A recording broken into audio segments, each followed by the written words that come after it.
আনিল ভাই ভাই ভাই ভাই আয় হাসান ভাই ভাই ভাই ফোনটা নিন হাসান ভাই সুবিধা নেই রাখেন কেউ আইসেন না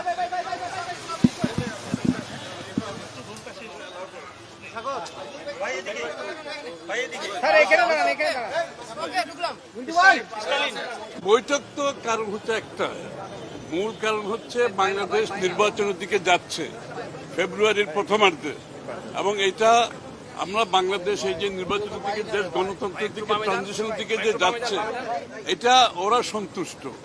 ওরা চায় বাংলাদেশ যত তাড়াতাড়ি সম্ভব গণতন্ত্রের পথে চলুক এবং ট্রানজিশন করে একটি গণতান্ত্রিক প্রক্রিয়ার মধ্যে ফিরে আসুক।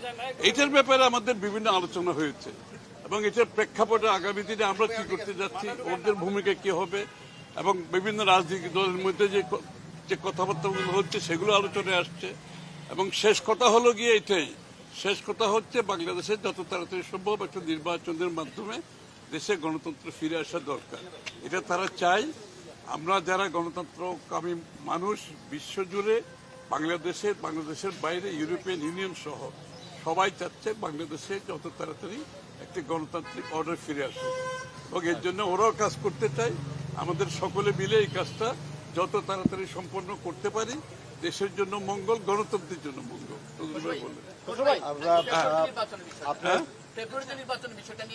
বললাম, বলা হয়েছে, আপনি শুনে দিলেন। আমরা বাংলাদেশের উন্নয়ন, বাংলাদেশে গণতন্ত্র পুনঃপ্রতিষ্ঠা, এই দুই ক্ষেত্রেই ইউরোপিয়ান ইউনিয়নের সহযোগিতা পেয়েছি আমরা সবসময়। তারা এই সহযোগিতা অব্যাহত রাখবে বলেছে, এবং তারা চায়, যেটা খসরু ভাই বলেছেন, যে যত দ্রুত সম্ভব বাংলাদেশ গণতন্ত্রে ফিরে আসে, গণতন্ত্র পুনঃপ্রতিষ্ঠা হয়, এটা তারা প্রত্যাশা করে।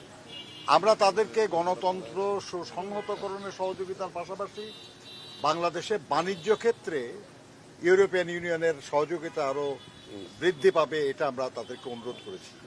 তারা সেটা তারা সম্মতি জানিয়েছে, আগ্রহ প্রকাশ করেছে। আমরা মনে করি যে আগামী দিনে ইনশাল্লাহ বাংলাদেশের জনগণ যে জন্য দীর্ঘ 16 বছর লড়াই করেছে, গুম হয়েছে, খুন হয়েছে, নানাভাবে নির্যাতিত হয়েছে, বিশেষ করে গত জুলাই আগস্টে যে সীমাহীন বা অত্যাচার সহ্য করেছে, এর মধ্য দিয়ে যে গণতন্ত্রের আকাঙ্ক্ষা, এই আকাঙ্ক্ষা খুব দ্রুত বাস্তবায়ন হবে। সরকারের ঘোষণা অনুযায়ী ফেব্রুয়ারিতেই নির্বাচন হবে ইনশাল্লাহ, এবং সেই নির্বাচনের মাধ্যমে আমাদের দীর্ঘদিনের যে স্বপ্ন গণতন্ত্র, সেটা পুনঃপ্রতিষ্ঠিত। গতকাল জামাত এখানে বৈঠক করেছে, তারা আপনার পিআরের বিষয়ে আলাপ করেছিল, এই বিষয়টি কাছে এখানে উত্থাপন হয়েছে কিনা? পিআর আপনি একেবারে স্পেসিফিক্যালি এগুলো নিয়ে কোনো আলোচনার প্রশ্ন না। আর পিআর তো এখনো আলোচনার খুব একটা বিষয়বস্তু না, এই কারণে যে যদি আপনি রাজিও হন, তাহলেও তো এই নির্বাচন পিআরের মাধ্যমে হবে না, সেটা তো হবে সংবিধান সংশোধন হওয়ার পরে। কাজে আমরা আলোচনা করেছি আজকে যেটা, সেটা হলো আসন্ন নির্বাচন নিয়ে। এই নির্বাচনের পরে কি হবে বা সামনের নির্বাচনে কি হবে, ওটা আলোচনা বিষয়বস্তু। আমার মনে হয় না, আমি একটু এটা অ্যাড করি নজরুল ভাইয়ের সাথে। এটা আলোচনা যে হয়েছে, এবং আলোচনার মধ্যে এটা ওরা অনুধাবন করতে পারছে যে পিআর যদি কেউ চায়ও, সেটা তো আগামীতে জনগণের ম্যান্ডেট নিয়ে সংসদে এসে পাশ করতে হবে, জনগণের ম্যান্ডেট নিতে হবে। আমরা কিছু লোক টেবিলের চারিদিকে বসে কিছু রাজনৈতিক দল জনগণের পক্ষ থেকে আগেভাগে তো এই সিদ্ধান্ত নেওয়া সম্ভব না।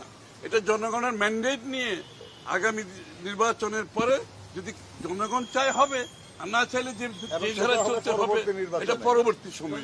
Thank you.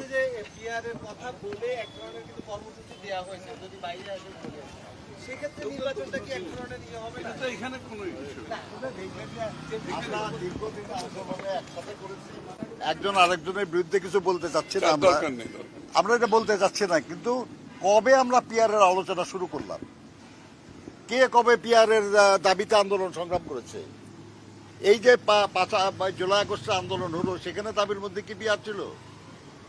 এটা একটা নতুন দাবি নিয়ে নির্বাচন সামনে, এই সময় এরকম আন্দোলন বা এরকম ধরনের কথাবার্তা, আমরা মনে করি তারা বুঝতে পারবে তাদের কি করা উচিত, এবং তারা নির্বাচনকে সুষ্ঠুভাবে সম্পাদনের ব্যাপারে সহযোগিতা করবে।